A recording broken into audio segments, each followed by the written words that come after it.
Este vídeo é para a gente revisar alguns conceitos, né, de cinemática, alguns conceitos introdutórios da parte de cinemática, revisar porque faz parte do material que eu pedi para que vocês lessem no capítulo 2, né, sobre o conceito de referencial, sobre o conceito de deslocamento, sobre o conceito de trajetória, distância percorrida, certo? Espero que tenham feito essa leitura do capítulo 2 e também espero que tenham visto os vídeos, né, que eu recomendei para vocês, os 2 vídeos de referencial, do conceito de referencial, e os vídeos de deslocamento. Esse vídeo é apenas mais um reforço para tirar algumas dúvidas, principalmente sobre o conceito de deslocamento e sobre o conceito de distância percorrida. Então, hoje a gente vai fazer alguns exemplos sobre deslocamento e sobre distância percorrida, certo? Então, o capítulo 2, que eu passei para vocês, ele começa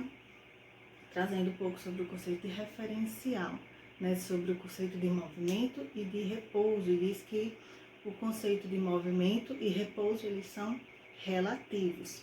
Como assim movimento e repouso é relativo? São relativos porque eles dependem de um referencial para ser determinado. Eu preciso de um referencial para dizer se um objeto está em repouso, preciso de um referencial para dizer se esse mesmo objeto está em movimento, certo? Por isso, nós dizemos que movimento e repouso são conceitos relativos. Então, o que é esse referencial?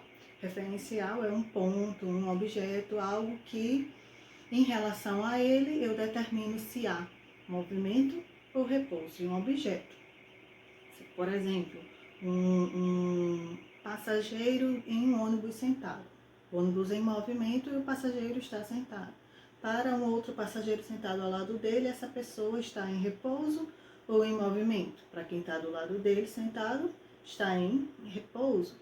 Mas em relação a uma pessoa em uma parada, o ônibus passou por aquela pessoa e olhou a pessoa na janela. Então, para aquela pessoa, ele estava em movimento. Por isso que são conceitos relativos. Para um referencial, ele estaria em repouso, para um outro referencial, ele estaria em movimento.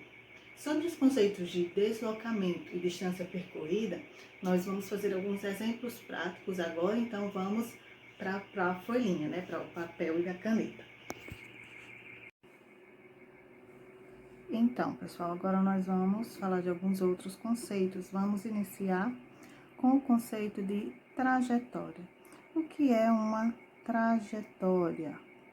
Uma trajetória nada mais é do que uma linha, um percurso descrito por um móvel. Então, se um móvel ele descreve uma trajetória em linha reta, no percurso dele é isso que eu vou chamar de trajetória, em determinado intervalo de tempo. Então, essa trajetória ela vai ter que descrever um início e um fim, que foi o desenho formado por aquele móvel durante o seu percurso. Então, geralmente, nós chamamos o início de origem da trajetória, né? O ponto inicial daquela trajetória. Então, outra coisa importante para a trajetória é a unidade de medida. Essa trajetória ela vai ser marcada em quê? Em quilômetros, em metros, né? Então, digamos que aqui eu tenho uma trajetória dada em quilômetros, certo? Então, digamos, por exemplo, aí eu vou pontilhar, demarcar essa minha trajetória, quilômetro 1, quilômetro 2, ou você pode ir quilômetro 10, 20, 30, vai depender da situação. Então, esse é apenas um exemplo de trajetória. Se fosse uma trajetória circular, não tem problema, vai depender do percurso feito pelo móvel, certo? Então, para localizar um móvel em uma trajetória, nós vamos orientar justamente através desse ponto inicial que é chamado de origem. Geralmente, essa origem é o nosso referencial, nós vamos partir daqui. Lembrem do conceito de referencial. Então, numa trajetória, na maioria das vezes, o referencial vai ser a origem, certo? Então, outro conceito importante é o conceito, como eu já tinha falado antes, muito importante, de deslocamento. Deslocamento ou deslocamento escalar, certo? Então, o deslocamento nada mais é do que a variação da posição O deslocamento é representado pelo símbolo ΔS. Toda a variação, ele vai vir acompanhado desse delta. Seja variação de posição, variação do tempo, variação de temperatura, sempre vai vir, todas essas grandezas vão vir acompanhadas pelo delta, certo? Então, sempre que vocês estiverem estudando física, aparecer um delta ali, você sabe que aquela grandeza está variando. Então, o deslocamento é representado por esse símbolo ΔS. Então, o deslocamento ΔS, ele vai ser a posição final menos a posição inicial. Posição final, a gente vai representar por SF. No livro de vocês, acho que nem coloca o Fzinho, apenas o F. Mas não tem problema. Menos a posição inicial, que algumas nomenclaturas utilizam o izinho e outras a bolinha, simbolizando inicial, certo? Então, o ΔS, deslocamento, posição final, menos a posição inicial.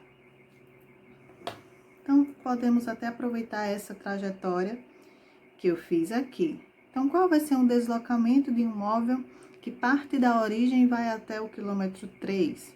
Então, o deslocamento ΔS de um móvel que partiu da origem e foi até o quilômetro 3, por exemplo, uma bolinha que veio até aqui, saiu daqui e veio até o quilômetro 3. Então, posição final foi até 3.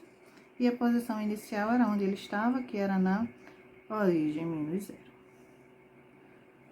Deslocamento ΔS, 3 menos 0, 3 quilômetros. Importante sempre observar se a trajetória é medida em quilômetros, medida em metros, porque o deslocamento também vai seguir a mesma grandeza física, certo?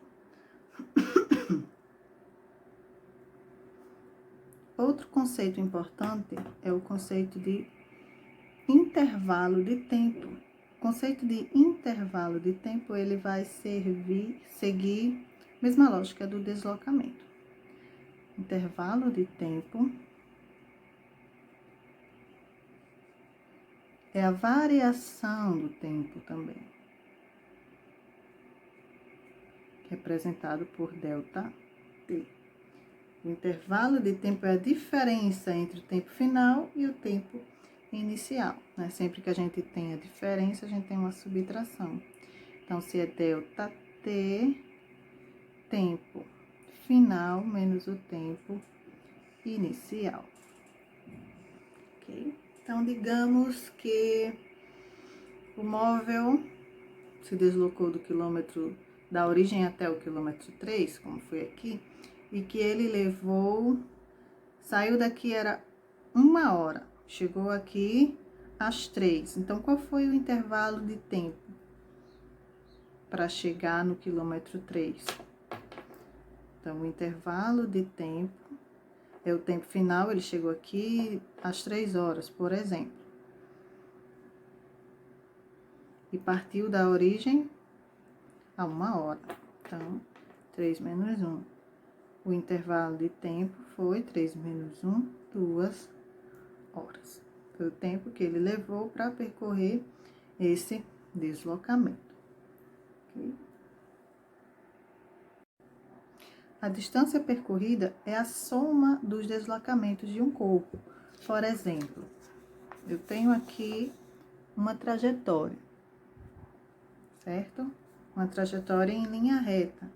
E digamos que um corpo partiu da origem e foi até,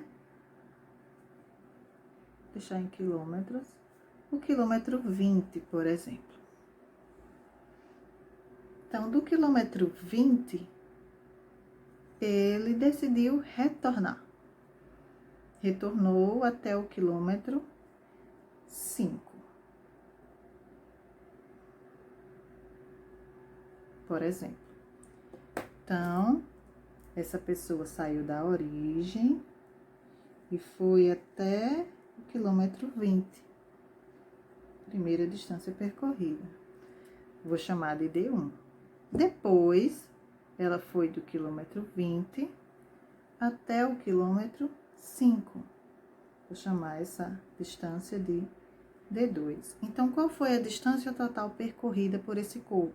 A soma dos deslocamentos. Então, foi primeiro de 0 a 20 e depois de 20 a 5. Então, o deslocamento seria D1 mais D2. Distância percorrida, acho que eu falei deslocamento, né? Distância percorrida, melhor dizendo. A distância percorrida D1 foi de 0 a 20. E a distância percorrida D2, 20 até 5. Aqui ele andou 15, né?